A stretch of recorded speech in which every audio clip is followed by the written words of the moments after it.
Ang susunod na programa ay rated PG. Ito ay nangangailangan ng patnubay at gabay ng magulang para sa mga batang manunood.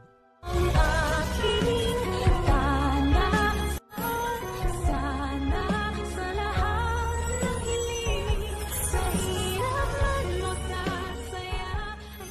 Talaga namang nakakainis na ang pagmumukha ni Carlos dahil huling-huli na nga siya na may connection talaga silang dalawa ni Zoe. Ay todo tanggi pa ang loko-loko. Pero ang mas nakakainis din naman ay itong si RJ. Pagkat nag-switch na naman siya sa pagiging engot niya. Nang sabihin kasi ni Giselle na hindi na daw siya mapipigilan sa pagpapablatter niya sa mag-inang loka-lokang sina Moira at Zoe ay pinigilan siya ni RJ. Diretsahan niyang sinabi ni RJ na wala daw talagang pakialam itong kapatid niya kahit na magkasira sila ng anak niya. Pangiinsulto niya pa na kung sa bagay daw ay sariling ang anak ni Giselle ay wala siyang pakialam. Nagpanting tuloy ang tainga ng kapatid niya at binigyan ng isang lumalagapak na sampal itong si Robert. Dapat siguro ay mas nilakas-lakasan pa ni Giselle ang sampal sa kapatid niya upang kahit papano ay maalog naman ang utak nito at manumbalik na ang memorya niya. Pagkat napakatagal na nga pero hindi pa rin bumabalik ang mga alaala niya. Kaya nga diretso ang maliligayang araw nitong mag-inang loka-loka at pati na rin ang kumag na si Carlos. Nang sabihin nga ni Annalyn na kaya siya nag-iimbestiga ay gusto niya lang talagang malaman kung nasaan na ba ang lolo niya, ay sinabi nitong mukhang rabbit na si Carlos na mukhang hindi daw yun ang purpose ni Annalyn at sa halip ay gusto niya lang daw talagang patunayan na tama siya na hindi niya man lang iniisip ang pupwedeng maging consequences ng mga ginagawa niya.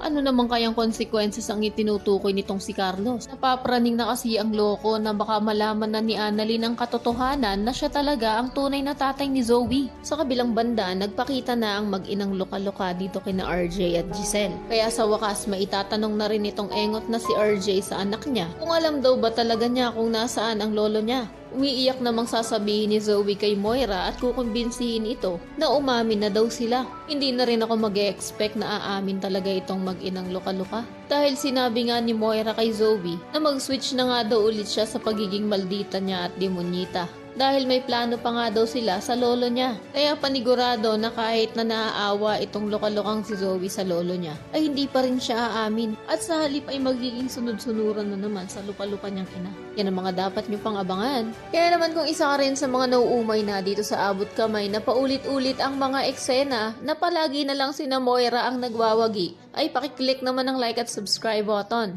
Pwede ka rin mag-iwan ng komento sa ibaba kung isa ka rin sa mga nagnanais na tapusin na nga nila itong abot kamay. Maraming salamat sa iyong panonood.